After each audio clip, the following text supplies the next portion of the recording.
that yours or mine? Nope. We got the same color lighter.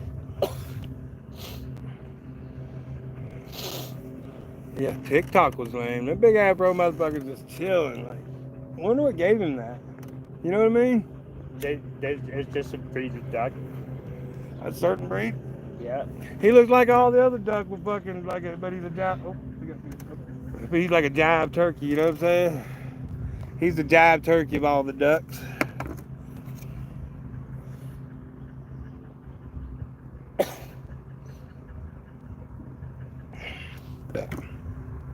Kind of coppish looking, like he's a coppish kind of guy, huh? You got the jailhouse cat. Oh yeah. Oh my God. Biker, old biker. I got Sit. You sit down, son.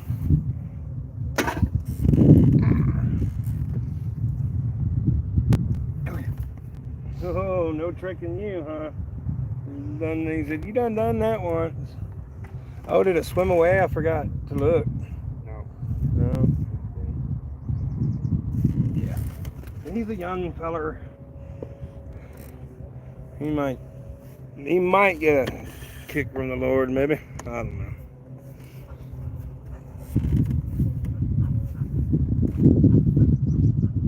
Yeah, these motherfuckers plowed the skin on this fucking that thing. But it's gonna be dark when it all heals, you know what I'm saying? Yeah. You ain't gonna miss that motherfucker. Maybe if you cut down one of these times, you cut down, we'll have to go charter a boat, go do some real fishing. Deep sea.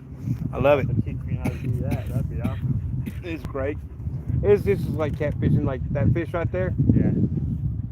Cut it down his belly, run the hook through his eyes, go down to his tail, and just barely put the barb in his tail. Cast that bitch. When it comes up and eats, it's gonna swallow it. The hook's gonna come. Yeah. Oh, and simple as that. Or cut them in, put them on a hook. Fuck, deep sea fishing is fucking awesome, man. Only thing that sucks about pier, without a boat, pier fishing and all that, it is a fucking waiting game. Yeah. But when you hook something, it's fucking game on. Yeah. I probably won't fish for the bend. I don't. I would. I'd go out this. I'd go find the Santa Monica Pier. Find the Big Long Pier, What whatever. I'll do is I'll go hit up all the lakes and catch bait for deep sea fishing. Can't. Illegal as hell to fish with freshwater fish and saltwater.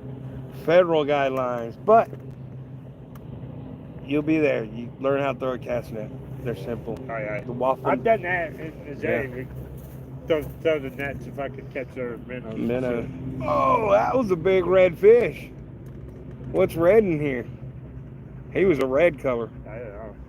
like brownish red, like rust red. Man, he was big. He had to have been this big. Yeah. Yeah. He come out of the water, he just folded in half and looked like a fucking one of them burritos you get. They're like 6 inches around. Yeah. Must be a trout. There's Must so many be. different types of trout. It's hard to say. You're not lying about that because a good tiger trout's that color. Can't think of a catfish. Don't know what color a muskie is. Caught us smoking. Caught us hitting the fish. Muskies don't look like tiger trout. Do they? Yeah. There's a catfish that looks red too. I don't know if they have them in tiger. there. There's a thing called a tiger muskie.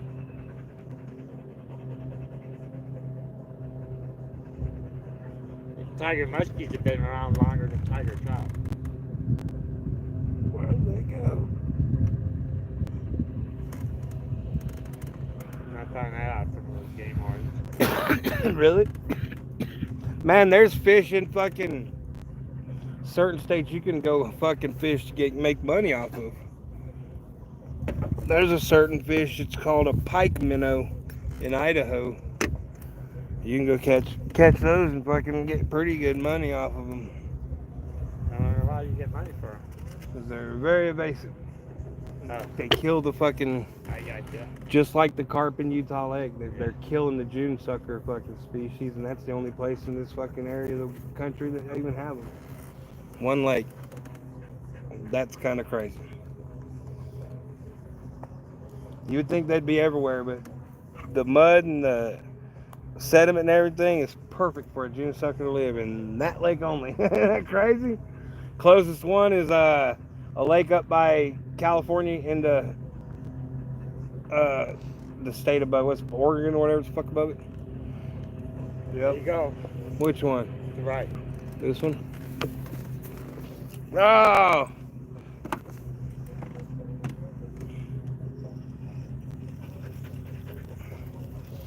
That wasn't a trout fucking.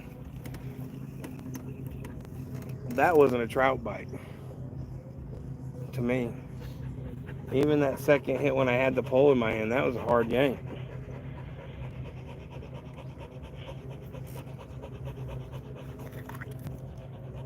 Makes me wonder if we need to drive down closer to that spring if they're cast further that way. It seems like I got a quicker bite. The more I cast further that way, I'm gonna try.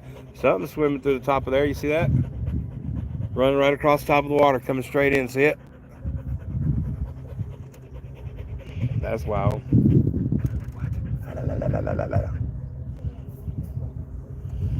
Whatever it was, it's just a snatch bite. It's not like a normal trout bite, dude. I'm wondering if they are some fucking tiger trouts, because that's definitely not a rainbow trout type of snatch. Not a rainbow trout I ever caught. Like that catfish more like. So I was reeling that catfish in, I didn't feel nothing, then it would go yank, and then nothing, Yeah. then yank. That was a pretty cat. That was a blue cat. Channel cat. He had the colors. Fuck, if he would have been fucking 10 pounds bigger, he'd have been eatable, because he had the good deep color for fucking cat. Yeah. One thing you know about catfish, you can tell whether it's going to be good eating just by looking at them. Yeah. If they're mud bottom eaters, they just got that fucking look to them. Yep. That's what sucks about trout, you don't know. That's what my grandma said. Bursting Ponds has some of the most beautiful trout I've ever seen, but they all taste like mud. Yeah. I was like, well, Grandma, that's because you got a spring pushing up through an ancient lake bed, which is made of pure mud and soot. Straight up. I said, and it don't help that the cows get to walk in there and shit in the water. Yeah. Straight up. Other fish sometimes in the mountains, that's all good eating fish, man. It's all pig trout. And it barely has any fish taste to it at all. Yeah, but why? Because they're all lakes made of mud, rock, and very little sediment. Yeah. There's mud and dirt, but very little, And it's very fresh water from deep within the very earth. little of that shitty fucking sediment that's Fresh down water here in from this. deep within the earth. Yeah, the ancient lake beds have that sediment, just garbage. And that's what I'm a firm believer of. On top of that, there's a layer of fucking salt all through this lake bed that the water has to come up through as well.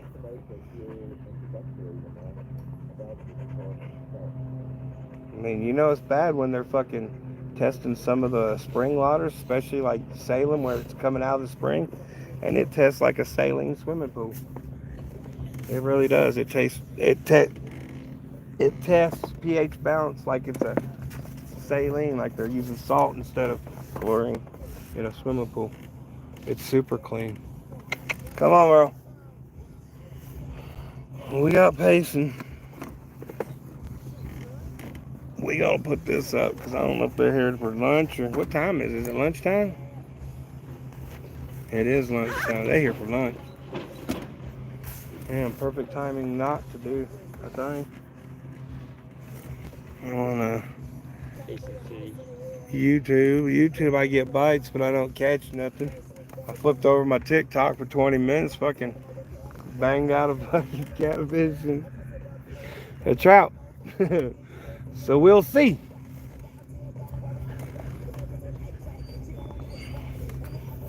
You're all right, bud.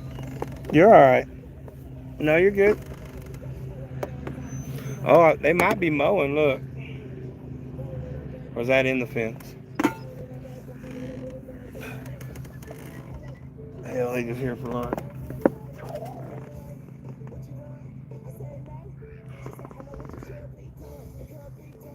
That's one. one of them Lil Wayne rock songs right there, ain't it?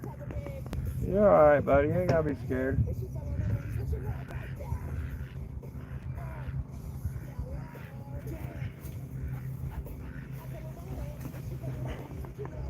Oh, they are fixing. Y'all fixing to mow? Y'all fixing to mow? That's what I saw. That's what I was thinking. All right. All right. It's a good place to come eat. Hell yeah, that's where I'd be in this thick fucking shade over there. Look at that thick shade. Yeah, I'm baking. Well, I just didn't want to keep throwing my frisbee if they was gonna start breaking out weed eaters and shit. I don't know how Merle would take that. It's too hot. The Merle's contained under the truck.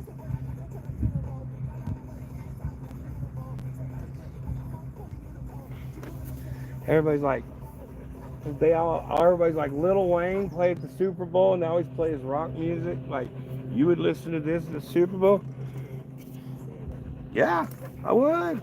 Why not? Yeah. He was from New Orleans. I Yeah. know about the Lil Wayne. Yeah, but I'm just saying the whole controversy over the Super Bowl. Hell yeah, why wouldn't you? Yeah. Why wouldn't you be giving Lil Wayne the fucking Super Bowl in New Orleans?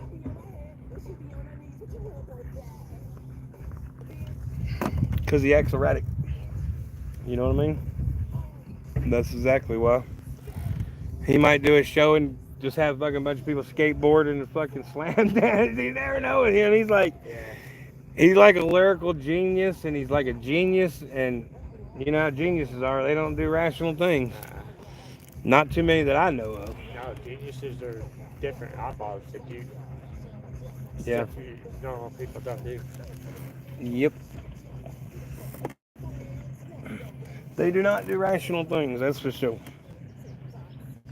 It's irrational. It's just so rational you can't understand it.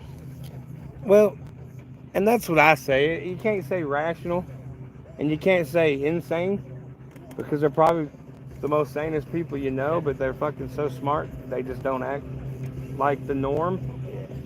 And let's face it, they're dumbing the norm down bad. Yeah. So They have been. you got these they got these geniuses walking around fucking brilliant, and then they're dealing with dumbasses. I'm not gonna lie, I'm not the smartest, but to a genius, I'm a dumbass. And the way they're doing, I can't say China and Indonesia or anybody, but America and Canada and all these Anglo-Saxon white countries, we are dumbing down our kids. Yeah. You know what I'm saying? Yeah. Every time our GED goes down from 12th grade to 11th grade to 10th, what the fuck? You know what I'm saying? No. Chinese kids are over there doing our college math in fucking 8th grade. Oh yeah, the public education system in America is specifically for dumbing down America. Yeah. Social media in China and Indonesia, in the Indonesian countries, they don't allow to show like pranks or anything if it ain't teaching you or showing you extraordinary things that their kids can do. Like, and it's silly to say break wood or do the splits and stand on chairs and do the splits for 15 minutes. All that discipline shit. They're not allowed to watch this stupid shit we get on TikTok. Yeah. They're not allowed. No. If it's not smart, if it's not making them smarter or teaching them educational, do it yourself, or health wise, it's not. They're not allowed to see it. If it ain't positive, they're not allowed to see it. Here we're watching fucking people playing pranks, fucking making us look dumb as fuck. Yeah. Straight up. And that's what the Chinese and everybody wants. I'm sorry, Bruce. You was just a little fish, and you didn't make it. But I don't think he's gonna make it anyway. That was a big ass hook for his little ass.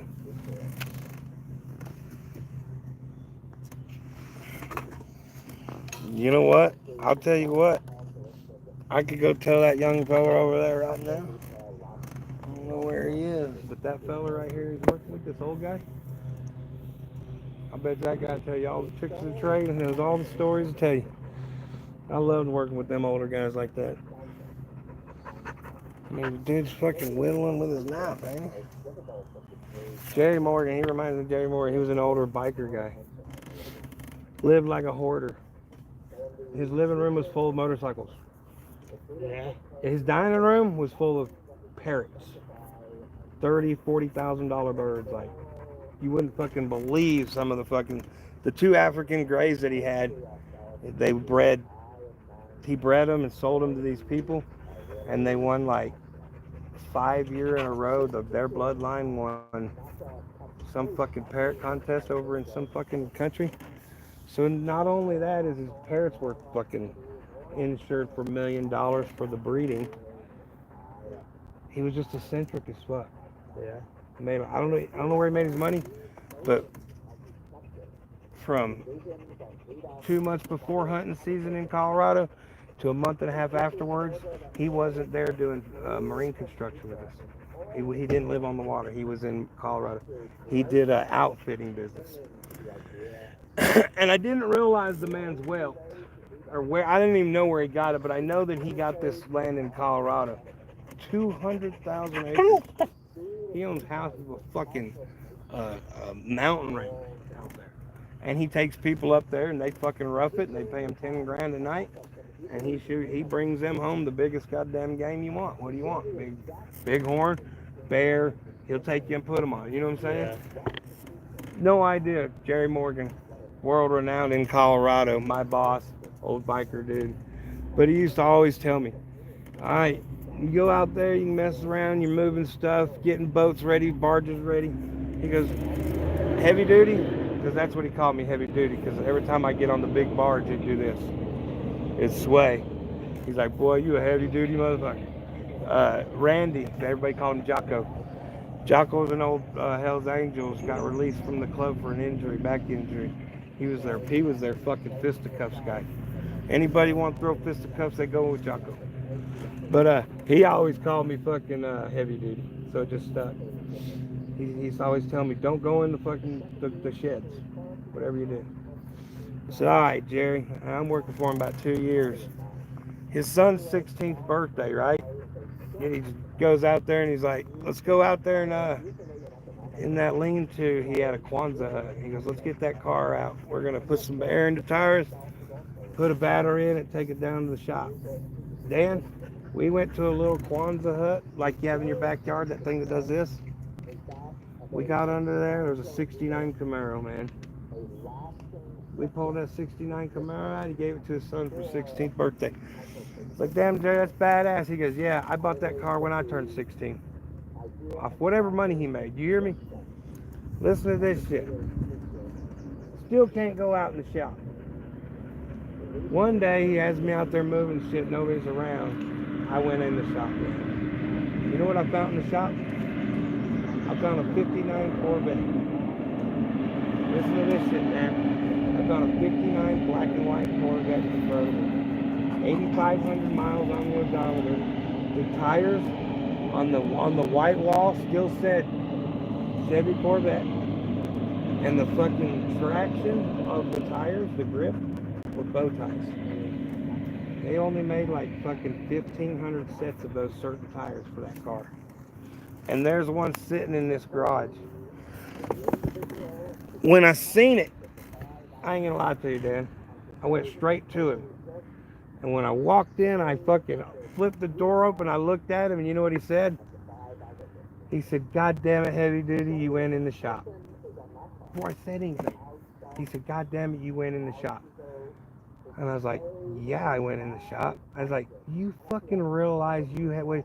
And he just said, let me stop you right there. And he listed off this car. It was 1,300 or something of 1,500 made. It was, the VIN number was, I can't remember what the VIN number was, but it was like 00009 or something. You know what I mean? Making this Corvette so fucking rare. It just blew my mind. And you know what he did with it? He gave it to his son for his fucking 21st birthday. I couldn't believe it, man. I couldn't believe it. I was like, you know, Jackson Barrett, you could probably get $200,000 for that car. He goes, yeah. Well, my son can do that if he wants. I'm like, Jerry, you really gonna give that to your son? We was all blowed. Jocko didn't even talk about it. Jocko hated the fact that he was giving it to his son. But Jerry Morgan, man, that I couldn't believe it. At 16 years old, whatever he was doing to make money, he had made himself a millionaire. Had to have been a millionaire when I was working for him. Because he was running 3,800s. He'd run 3,800s per month. 3,800s per month, paying $10,000 a day. And he ran hunters for 3 months straight. Always booked. I was like, holy shit. So 38 times 10,000 times 30 days. I was like, do you know he makes over $1 million every year? Jocko said, yeah, but don't tell him that. I go, why? And he goes, he fired the last guy that talked about his expenses. I said, what? He goes, the only reason why you're working here is because you fucking keep your mouth shut and only talk to me. I was like, really? He's like, yeah. Half the shit you know about, if you'd have told anybody else, you've been gone. Yeah. I was like, well, I'm old school, Jocko. I don't fucking run my mouth, but unless I. And he goes, yeah. And that's why I respect you and told him to keep you here. Jocko was a cool dude. This dude had the worst luck unless he went into a casino. Swear to God. Driver's motorcycle blew out the back tire. Slam. Fucked it all up on the fucking causeway. Just so happened a guy come by. Here's where he thought his luck was going good. Had a tire. They busted it down, fixed it off. Took off. Front tire blew out. Wow! Fucking ruined his bike.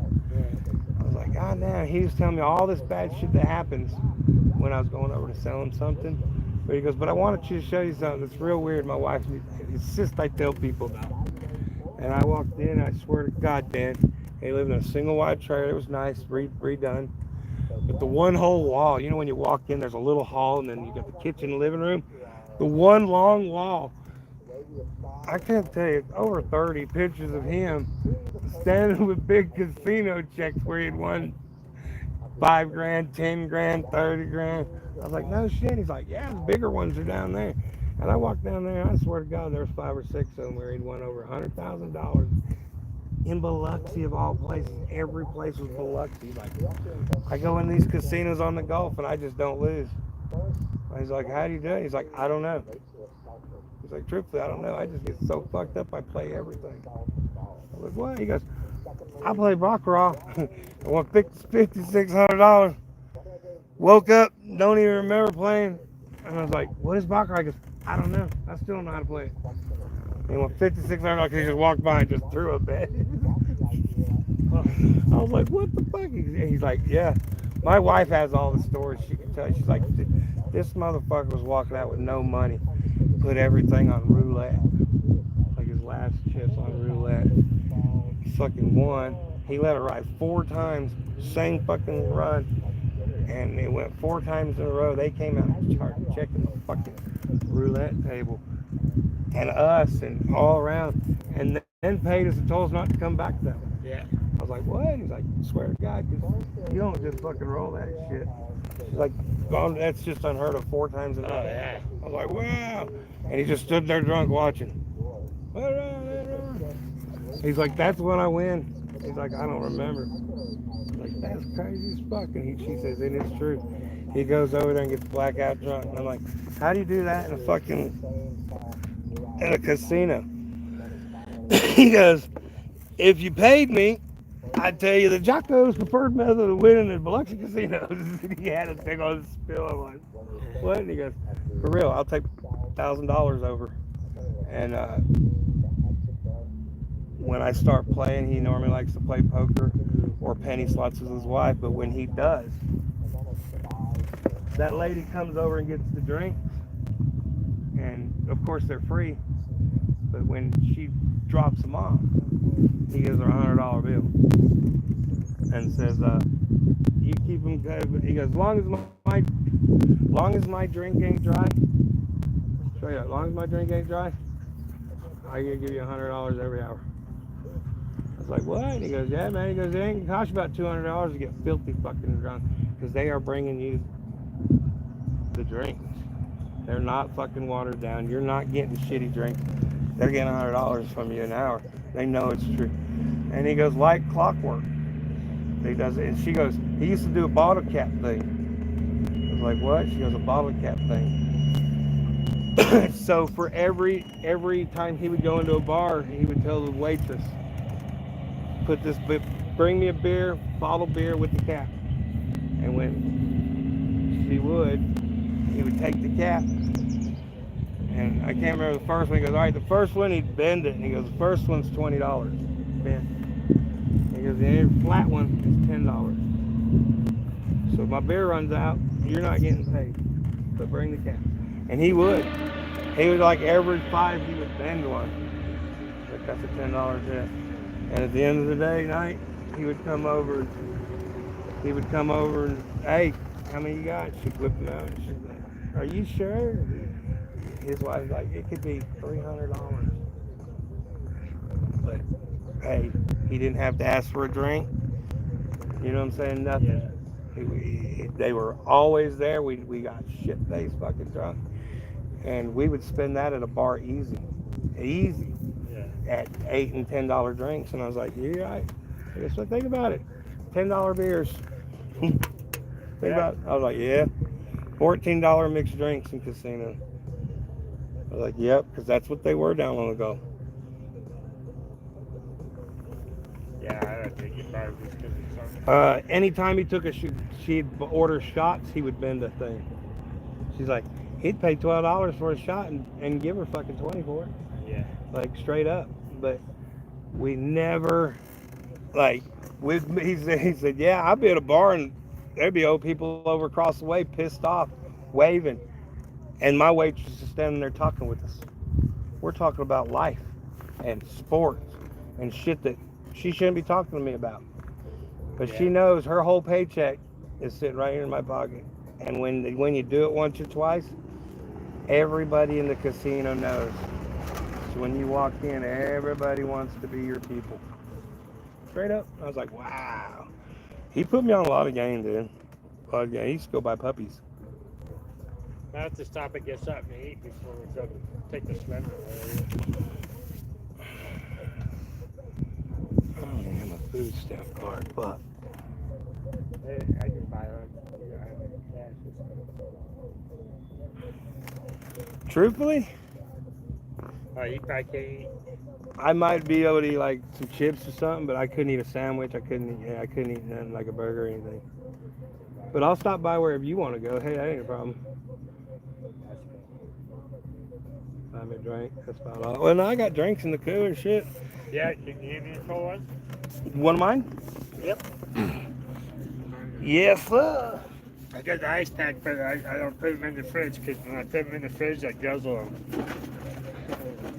Well, mine were frozen solid, so I pancaked them and then put ice around them, so I made sure. What, Merle? What? You go frisbeeing? Go get it. Oh, not in the truck. That would suck. Merle jumps in the back of the truck. He's going to work, boys. I had a dog do that. Just jump in the back of